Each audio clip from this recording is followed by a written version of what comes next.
They were legends who lived in the light, but whose hearts were trapped in the shadows.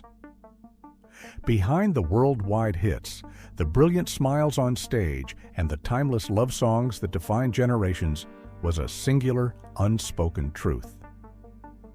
These R&B icons, the voices that shaped American music, spent their entire lives hiding their authentic selves from a world not ready to accept them. The pressure was immense. Their record labels demanded perfect images, their fans expected conventional love stories, and the industry offered no protection for those who dared to step outside the lines. These weren't just careers at stake. They were lives, legacies, and the very dignity they fought so hard to maintain in an already unforgiving industry. Before we explore these remarkable stories, take a moment to subscribe so you won't miss our continuing journey through music history's untold chapters. Luther Vandross, the romantic enigma. Luther Vandross captivated millions with his velvety voice and heart-melting ballads like Never Too Much and Here and Now. With 8 Grammy Awards and over 35 million records sold worldwide, he defined romantic soul music throughout the 1980s and 90s. Women swooned over his passionate performances, imagining themselves as the object of his affection. Yet behind that flawless voice and charming smile lay a carefully constructed wall of privacy that protected his deepest truth. Luther was masterful at turning the absence of a personal life into his brand, the eternally solitary romantic with an inexplicable emptiness no one could touch. This carefully maintained image wasn't just artistic choice, it was survival. He once confided to a close industry friend, "No one knows I'm in the life," a coded phrase that spoke volumes. In an era when revealing his sexuality could instantly destroy everything he had built, Luther chose silence, believing it was his only option. His devotion to his mother became his shield. Close friends recounted his fear of disappointing her, of losing his predominantly female fan base, and of shattering the perfect image the industry had so carefully crafted for him.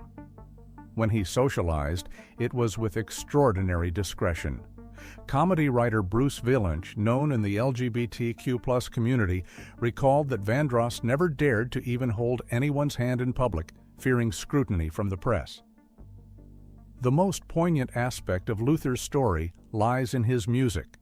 Listen again to Here and Now with the knowledge of his hidden identity, and the lyrics take on profound new dimensions. The sweeter his words of love, the more they haunt today's audience. These weren't just commercial ballads, but possibly the silent expression of a love he could never openly acknowledge. Later, his dear friend Patti LaBelle spoke truth after his passing, confirming what many had quietly suspected. When this information surfaced, many fans wept not from shock, but compassion for a voice that captivated millions, yet never felt safe enough to speak its own truth. Luther Vandross's legacy endures not just as a magnificent vocalist, but as a mirror reflecting the shared pain of an entire generation of black artists in R&B who shined brilliantly while forced to hide their deepest selves. Little Richard. The explosive contradiction. Little Richard never stepped onto a stage as an ordinary man. He burst into the glaring lights with towering hair, audacious makeup, and sparkling suits, screaming feverish lyrics that made the whole world tremble. The architect of rock and roll, who started in gospel and R&B, created a persona so explosive and unprecedented that it forever changed music history. Yet behind that flamboyant exterior burned a deeply conflicted flame that Richard never fully embraced nor extinguished. Born Richard Wayne Penniman in Macon, Georgia, Little Richard emerged from a strict religious environment while carrying a difference his era couldn't accept. His youth became a continuous series of escapes, running from a family that rejected him, from the church's judgment, and eventually from himself, as he constructed an image both wild enough to captivate audiences, yet safe enough to survive in the entertainment industry. The contradictions that defined his public statements reflected his internal struggle. In a 1995 interview, Richard frankly called himself omnisexual, speaking like someone who wanted to shatter every stereotype.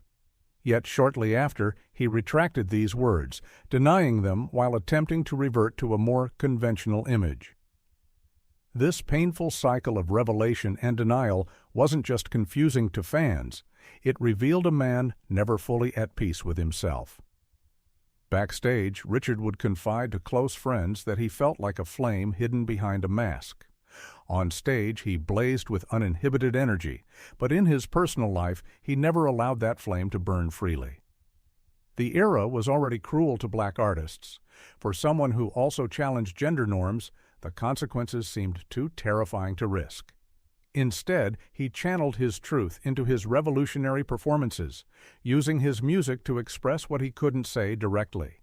What makes Little Richard's legacy so profound is how he transformed this conflict into artistic innovation. By constantly playing with boundaries between masculinity and femininity, between the conventional and the revolutionary, he rewrote American music's entire language.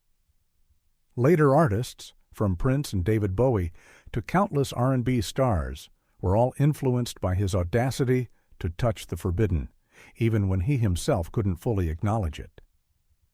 Little Richard didn't just leave behind timeless songs like Tutti Frutti and Long Tall Sally. He created a blueprint for self-expression that transcended the limitations of his time, becoming a queer icon who inspired millions to dream of freedom even as he struggled to claim it fully for himself. Whitney Houston, the voice behind the curtain. Some stars shine so brightly that their light becomes a curtain, hiding the most profound parts of their souls. Whitney Houston exemplified this paradox. When she stood on stage and sang, "I Will Always Love You," the world seemed to stop and listen, captivated by what many consider the greatest voice of all time. With over 200 million records sold, 7 consecutive #1 singles, and countless awards, Whitney became the standard against which all vocal performances are measured. Yet behind that brilliant light were stories never spoken publicly, secrets that existed only in whispers among those who once stood by her side. The most persistent of these centered around Robin Crawford, Whitney's assistant and best friend, a woman who remained steadfastly by Whitney's side during her meteoric rise to fame.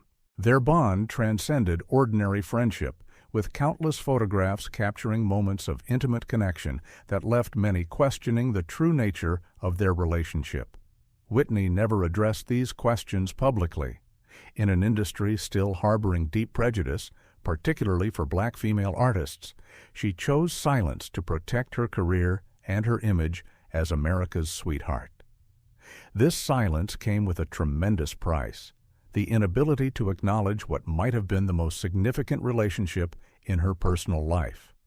Only in 2019, 7 years after Whitney's tragic death, did Robin Crawford finally speak in her memoir, describing their deep affection for each other with the simple statement, "I don't think that Whitney was gay. I think she was bisexual." Yet even these words remain just one perspective, never confirmed by Whitney herself, leaving her truth forever elusive.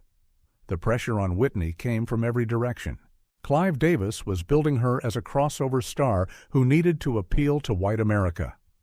The church community that nurtured her vocal talent expected moral purity. Her family, particularly her mother, Cissy Houston, maintained strict religious views on sexuality. Under this crushing weight, Whitney's eventual marriage to Bobby Brown seemed almost inevitable, a shield against rumors and a claim to conventional normalcy. What makes Whitney's story so heartbreaking is the contrast between her public glory and private struggle. The voice that soared with seemingly limitless freedom belonged to a woman who may have never experienced that same freedom in her personal life. Her songs of love and devotion take on deeper, more complex meanings when viewed through this lens, perhaps expressing feelings she could never directly acknowledge. Whitney Houston left the world with immortal music while leaving behind unanswered questions about the woman behind that incomparable voice. Johnny Mathis. the elegant silence. Johnny Mathis emerged into the spotlight with a perfect image, a polished suit, a gentle smile, and a voice as smooth as honey. Unlike the explosive R&B stars of his era, he didn't scream or rebel, but instead touched hearts with soft ballads like Chances Are and Misty, becoming one of the most beloved vocalists of the 1950s and 60s. With over 350 million records sold worldwide, Mathis created a sound that defined romantic sophistication for generations. But hidden behind that handsome, elegant image was a stillness that the public couldn't explain for decades, the quiet of his true self.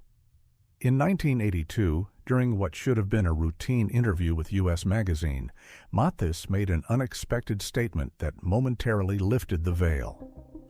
"Homosexuality is a way of life that I've grown accustomed to." It was just one sentence, like a sudden crack appearing in the perfect facade he had maintained for years. Then, remarkably, silence followed.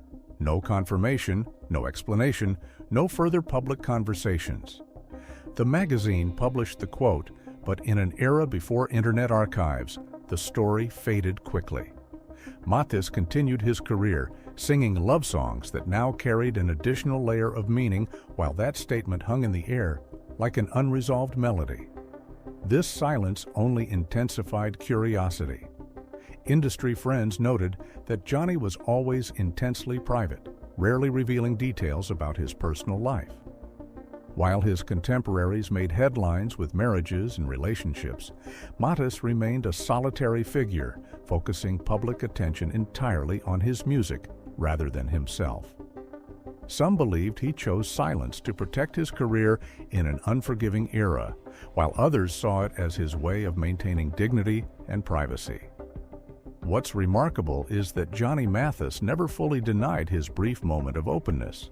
Unlike many stars who issued retractions or claimed misquotes, he simply continued forward, letting the quiet statement stand without elaboration. This subtle approach became a powerful stance, neither hiding in shame nor exposing himself to the harsh spotlight of public scrutiny. When listeners return to his classics like Wonderful, Wonderful or The 12th of Never, the songs take on new depth.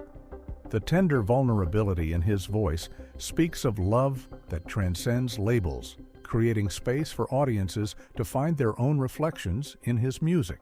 In his later years, Mathis occasionally acknowledged that his statement had caused trouble, but with a gentle smile that suggested the truth had been worth the consequence, however briefly spoken. Johnny Mathis let silence become his most eloquent statement, creating art that spoke for itself while protecting the private self behind the perfect voice. Sylvester, the defiant disco rebel. While many R&B legends hid in the shadows, Sylvester James Jr. blazed across the disco era like a shooting star, brilliant, defiant, and ultimately gone too soon. Known simply as Sylvester, he brought flamboyance and uncompromising authenticity to soul and disco with hits like You Make Me Feel, Mighty Real, and Dance, Disco Heat. With his falsetto vocals, androgynous style, and magnetic presence, he carved out space where others feared to exist. Born in 1947 in the Watts neighborhood of Los Angeles, Sylvester's journey began in the Pentecostal church, where his extraordinary voice first drew attention. But the same community that celebrated his gift rejected his effeminate mannerisms and unconventional identity. By his teenage years, he had already fled home, finding acceptance in the queer communities of Los Angeles and later San Francisco, where he joined the legendary performance group, the Cockettes. What separated Sylvester from many contemporaries was his refusal to hide. In an era when most black gay artists maintained careful public images, he stepped onto stage in full makeup, sequins, and gender-bending attire. His defiance wasn't just personal, it was revolutionary in an industry that demanded conformity, especially from black performers. Record executives repeatedly pressured him to tone down his image to present as more conventional for mainstream success. His response was unflinching. "I'm not changing for anybody. I'm going to look the way I want to look." This stance cost him commercial opportunities, but earned him status as an authentic icon who refused to compromise his essence for acceptance. The disco movement provided temporary shelter for Sylvester's artistic vision, allowing his authenticity to flourish in nightclubs, where freedom of expression found safe haven. When his 1978 album Step 2 went gold, it proved that authenticity could resonate with wider audiences, even if just briefly.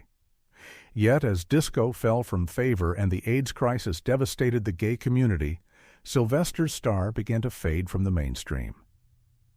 The cruel irony in Sylvester's story is that his greatest commercial success came with "You Make Me Feel Mighty Real," a song about the liberation of being authentic when so many of his contemporaries felt forced to live behind masks. In 1988, at just 41 years old, he died of AIDS-related complications, having planned his own funeral with characteristic defiance, insisting he be displayed in a red kimono with full makeup. Sylvester's legacy stands apart from many other R&B legends, not as someone who hid, but as the exception who refused to, creating a beacon for future generations to follow when the industry finally became ready for authentic expression. Billy Preston, the joyful keyboard. Genius! Billy Preston wasn't just the fifth Beatle. He was one of the rare keyboard artists who could make an entire orchestra explode with just a few keys. His collaborations with legends from Ray Charles and Aretha Franklin to the Rolling Stones and the Beatles produced some of music's most memorable moments, including hits like "Nothing from Nothing" and "Will It Go Round in Circles." His infectious smile and boundless energy made him a favorite both on stage and in recording studios across the world. Everyone knew about his immense talent, but few knew the true person behind the music, a private life full of secrets and silent notes that were never made public. Backstage, close friends recounted that Billy always appeared cheerful and generous, but when alone, he would often fall into pensive silence. Only his closest companions knew he carried a truth he felt compelled to hide his entire life. Born in Houston in 1946 and raised in Los Angeles, Preston's musical journey began at age 3 when he played piano for gospel singer Mahalia Jackson. By 10, he was performing with Nat King Cole, and his trajectory seemed unstoppable. The church provided his musical foundation, but also instilled the strict moral codes that would later conflict with his personal identity, creating inner turmoil that he channeled into his soulful playing. Preston never came out publicly during the height of his career, understanding the devastating consequences in an era and industry not ready to accept such truth, especially from a black artist with gospel roots. The rumors about Billy weren't new. Many colleagues recalled that during tours, he would only open up to a few trusted friends about his personal life. Much later, as his health declined following drug addiction and legal troubles, he finally spoke more candidly about himself, but only within small private circles. The most poignant aspect of Preston's story is the contrast between his music and his personal life. His fingers on the keyboard seemed to know no boundaries, breaking all rules and expectations. Even the Beatles relied on him to help find a new sound during their troubled get-back sessions. Yet in his personal life, he never experienced that same freedom, still constrained by industry expectations and societal prejudice. After years of health struggles, Billy Preston died in 2006 at age 59, leaving behind a musical legacy defined by joyful expression that contrasted sharply with the private struggle he endured. His story exemplifies the paradox faced by so many brilliant black artists: explosive creative freedom on stage while maintaining careful silence about their authentic selves. He lived and died with parts of himself known only to those closest to him, leaving behind music that continues to resonate with an emotional depth perhaps born from that very private pain. Arthur Conley, The Disappearing Act. Do you like good music? With that simple question, Arthur Conley captivated an entire nation in 1967. His hit, Sweet Soul Music, immediately made him a sensation, paying tribute to soul music pioneers while establishing him as a rising star in his own right. Mentored by Otis Redding and blessed with boundless energy on stage, Conley seemed destined for long-term stardom in the soul music scene. Then, almost as quickly as he appeared, he vanished from the American spotlight. The story behind his disappearance wasn't due to lack of talent or ambition, but, according to music historian Ed Ward, because of a truth he couldn't reconcile with his public image. As a gay man in the 1960s soul scene, Conley faced an almost impossible burden. He understood precisely what his audience expected, a proper soul man who sang about heterosexual romance within the strict confines of what the market demanded. Any deviation risked immediate career destruction. Those who toured with Conley noted his increasing reluctance to participate in the social aspects of life on the road. He avoided backstage parties and kept mostly to himself, creating distance that some initially attributed to shyness, but was more likely self-protection. A single look or gesture that seemed too familiar could trigger rumors capable of ending everything he had worked to achieve. Then came a decision that puzzled the American music industry. Arthur Conley left the United States and the fame he had only begun to establish. He moved to Europe, first to England and then to the Netherlands, seeking a more open-minded environment where he might breathe more freely. In Amsterdam, he legally changed his name to Lee Roberts, started a small production company, and focused on producing for other artists rather than maintaining his own performing career. What makes Conley's story particularly poignant is that in America, fans never knew the real reason for his disappearance. Some speculated he couldn't escape the shadow of sweet soul music, while others thought he had simply tired of the industry's demands. The truth, that Arthur couldn't reconcile his authentic self with the expectations placed on black male performers in America, remained largely unknown until years after his death in 2003. In the Netherlands, Conley found a measure of peace that had eluded him in the United States. Though his new life lacked the glamour and recognition of his brief American stardom, it offered something more valuable: the freedom to exist without constant fear of exposure. Arthur Conley's legacy isn't shaped like a typical tragic music story. He didn't collapse on stage or succumb to substance abuse. Instead, he made the extraordinary choice to walk away from fame, to preserve his dignity and find personal authenticity, even if it meant sacrificing the spotlight forever. Nona Hendryx, the bold futurist. The stage lights of 1974 were dazzling when Nona Hendryx performed with LaBelle, their glittering space-age costumes reflecting a trio determined to push every boundary. When Lady Marmalade echoed through concert halls, audiences saw three powerful women singing about sex, passion, and female empowerment with unprecedented boldness. What they didn't see was Nona's private struggle, the creative force behind much of LaBelle's most adventurous music, living with a truth she couldn't fully express. Unlike the other two members of LaBelle, Nona wasn't just a vocalist, but a songwriter whose lyrics often carried subversive, boundary-pushing themes. Her compositions transcended conventional love songs, exploring deeper philosophical questions and social commentary. This creative audacity sparked whispers that Nona was using her music to express aspects of herself that couldn't be stated directly in that era. It's been said that in recording sessions, when Nona introduced particularly provocative material, the room would momentarily fall silent. Everyone sensed the deeper currents running through her work, but in the 1970s, even within the vibrant black artistic community, an R&B diva publicly acknowledging same-sex attraction remained unthinkable. The music industry expected female performers, particularly black women, to project heterosexual availability while maintaining respectable public images. On tour, Nona always appeared as a self-assured, almost otherworldly figure in her futuristic costumes.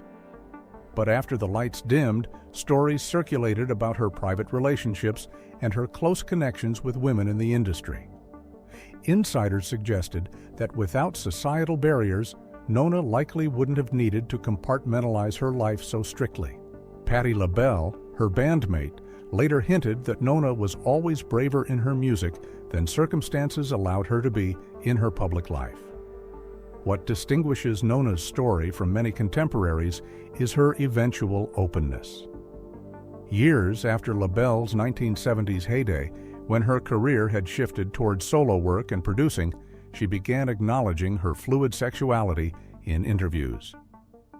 Unlike artists who never lived to see more accepting times, Nona eventually stepped into her full truth, though only after the highest risk years of her commercial career had passed. Today, Nona Hendryx stands as a pioneer, not just musically, but as someone who eventually bridged the gap between private truth and public persona. Her journey from coded expression through music to eventual openness mirrors the larger evolution in how society views LGBTQ+ artists. Her futuristic vision wasn't limited to LaBelle's cosmic costumes. It extended to imagining a world where artists could eventually exist without hiding essential parts of themselves from public view. Keith Barrow, the honey-voiced ghost. Keith Barrow was often called the honey-voiced crooner of Chicago, a disco soul talent whose brief career shone brightly before being abruptly extinguished. His smooth vocals on tracks like You Know You Want to Be Loved and Turn Me Up positioned him as a promising artist in the late 1970s, someone with the potential to join the pantheon of R&B greats.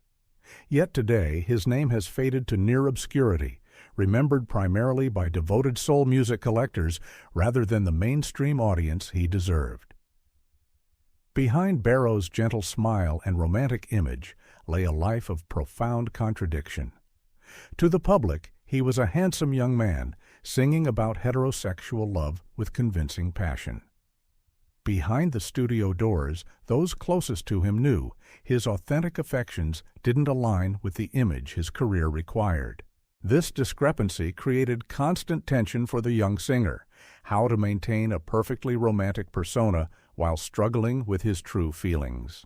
Studio insiders recalled nights when Keith would confide in trusted friends his wish to create music that genuinely reflected his emotions. But the music industry of the 1970s offered no space for such authenticity, particularly for black male artists already navigating a field filled with obstacles. Instead of speaking his truth, Keith channeled his genuine feelings into gentle melodies where listeners could sense emotional sincerity without recognizing its true source. What makes Keith Barrow's story especially heartbreaking is the media's complete avoidance of his personal reality. Music journalists wrote about his voice, his potential, and his career trajectory, but never mentioned the rumors surrounding his private life. This silence wasn't protection, but erasure, refusing to acknowledge a central aspect of his identity even as speculation circulated throughout the industry. In 1983, at just 29 years old, Keith Barrow died of complications from AIDS, one of the first R&B artists to succumb to the emerging epidemic. His passing occurred before most Americans understood the disease, in an era when the connection between AIDS and the gay community fueled additional stigma and fear. The public mourned a talent cut short, while those close to him experienced deeper grief knowing he had never been able to live authentically even among his peers. Keith left behind a small catalog of gentle soul music that hints at the greater career that might have been. His voice carried a distinctive vulnerability that perhaps stemmed from his experience of hiding in plain sight. There were no scandals, no public confessions, just a quiet artist who passed away, leaving behind songs that now serve as echoes of a life lived partially in shadow. Keith Barrow represents countless talented performers whose names have faded from history, carrying their unspoken truths with them. Teddy Pendergrass, the sensual enigma. Teddy Pendergrass once captivated a generation with just a single sigh in Turn Off the Lights. His voice was pure seduction, passionate, commanding, and intimately magnetic. The Philadelphia soul singer built his solo career after leaving Harold Melvin and the Blue Notes, quickly establishing himself as the ultimate male sex symbol in R&B. His legendary women-only concerts created an atmosphere of such intense sensuality that female fans would throw their lingerie on stage, overcome by his raw masculine appeal. But at the height of his fame, persistent rumors began circulating within the industry. Whispers linking Teddy's name not just to his music, but to questions about his private life and sexuality. No one stepped forward to confirm these speculations, and no mainstream publication dared to print them, but they quietly spread through backstage conversations and industry gossip. These rumors stemmed from ambiguous relationships, his intensely guarded privacy, and questions about his personal life that he never addressed directly. In March 1982, everything changed when Pendergrass was involved in a devastating car accident that left him paralyzed from the chest down. The crash immediately transformed the narrative of his life from that of an unstoppable sex symbol to a story of tragedy and perseverance. For some observers, the circumstances surrounding the accident, particularly questions about a passenger in the vehicle, only intensified speculation about aspects of Teddy's life that remained carefully hidden from public view. The accident forced Pendergrass to abandon the hypermasculine, physically dominant image that had defined his career. This abrupt transition only fueled rumors, with some suggesting that Teddy had concealed parts of his life that the accident and its aftermath might potentially expose. Despite the speculation, Pendergrass made a remarkable return to performing from his wheelchair, his voice still conveying the passionate intensity that had made him famous. Through it all, Teddy maintained complete silence regarding the rumors. He never addressed them directly, allowing his music and public persona to speak for themselves. This strategic silence served both as self-preservation and as an implicit refusal to dignify speculation with response. He married twice and had children, maintaining a conventional public image throughout his career. What makes Teddy's story so compelling is the striking contrast. One of music's most sensual voices, celebrated for love songs that drove women to ecstatic displays of desire, shadowed by persistent questions about his private identity. This contradiction transformed Pendergrass from merely a successful singer into a complex figure whose full story remains partially obscured even after his death in 2010, leaving listeners to find their own meaning in the soulful vulnerability that defined his unforgettable voice. Phyllis Hyman, the tormented diva. Some voices carry such profound sadness that listeners feel swept into a never-ending emotional storm. Phyllis Hyman possessed such a voice. Her deep, jazz-inflected contralto on songs like You Know How to Love Me and Living All Alone communicated pain and longing with rare authenticity. Standing 6 feet tall with striking beauty and commanding stage presence, Hyman seemed destined for superstardom. Yet commercial success always seemed to elude her grasp. Behind the stage lights, Phyllis lived in a world of contradictions and sorrows that few understood. Within music industry circles, rumors persisted that her romantic life included relationships with women, though these stories remained backstage whispers rather than public knowledge.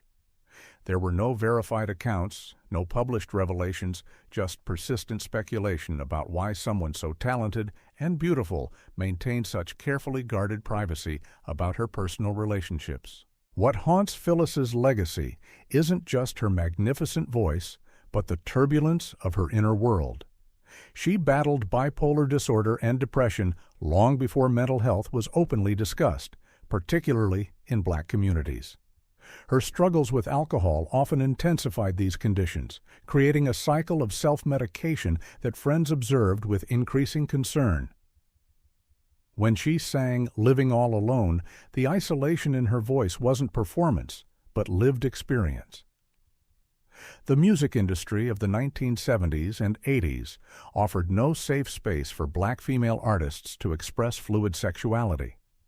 Record companies marketed Phyllis as sophisticated and sensual, but always within the boundaries of conventional femininity. Any deviation risked immediate career damage for a performer already struggling to achieve the commercial success her talent warranted. This forced compartmentalization likely contributed to the sense of fragmentation that characterized her final years. In 1995, just hours before she was scheduled to perform at the Apollo Theater, Phyllis Hyman took her own life at age 45, leaving a note that read, in part, "I'm tired, I'm tired." Her suicide shocked the music world, but also raised questions about how much her internal struggles had been connected to living with secrets she never felt safe to share. Had the pressure of maintaining a carefully constructed public image while hiding essential aspects of herself contributed to her despair? What remains is her voice, achingly beautiful, emotionally raw, and infused with a depth of feeling that continues to resonate decades after her passing. When listeners today experience the haunting vulnerability in Phyllis Hyman's performances, they hear not just technical brilliance, but the authentic expression of a complex woman who never found the peace she so desperately sought. A diva whose true self remained in shadows until the very end. These 11 stories from behind the stage lights reveal more than just personal struggles. They illuminate an entire era when authenticity came at an unbearable price. From Luther Vandross's carefully constructed privacy to Little Richard's explosive contradictions, each artist navigated a treacherous landscape where their very livelihood depended on maintaining public fictions that often contradicted their private truths. What makes these narratives particularly poignant is understanding the double burden these Black artists carried. Already fighting for recognition and respect in an industry structured against them, they faced the additional pressure of conforming to rigid expectations about gender and sexuality. The masks they wore weren't just professional choices, but survival mechanisms in a world that offered no protection for those who dared to step outside accepted boundaries. Their music now takes on deeper dimensions when heard through the lens of these hidden struggles. Listen again to Luther's love ballads, Whitney's passionate declarations, or Teddy's sensual invitations, and you'll hear not just commercial productions, but possibly coded expressions of loves that couldn't be directly acknowledged. The emotional authenticity that made their performances so powerful may have stemmed partly from channeling private truths into public art. Perhaps the most heartbreaking aspect is that many never lived to see an era of greater acceptance. They carried these secrets to their graves, unable to experience the freedom that later generations of artists would gradually claim. Yet their music endures, touching hearts not just through technical brilliance, but through the genuine emotion that transcends the circumstances of its creation. In remembering these legendary voices, we honor not just their artistic contributions, but their human journeys, complex, sometimes painful paths through an industry and society that demanded silence about essential aspects of their identities. Their legacies remind us that behind every perfect note might lie an unsung story of courage, compromise, and the universal desire to be fully seen and accepted. If these stories moved you, take a moment to subscribe and join our ongoing exploration of music history's hidden chapters. These voices deserve to be remembered, not just for the songs they gave us, but for the full complexity of the lives behind the music.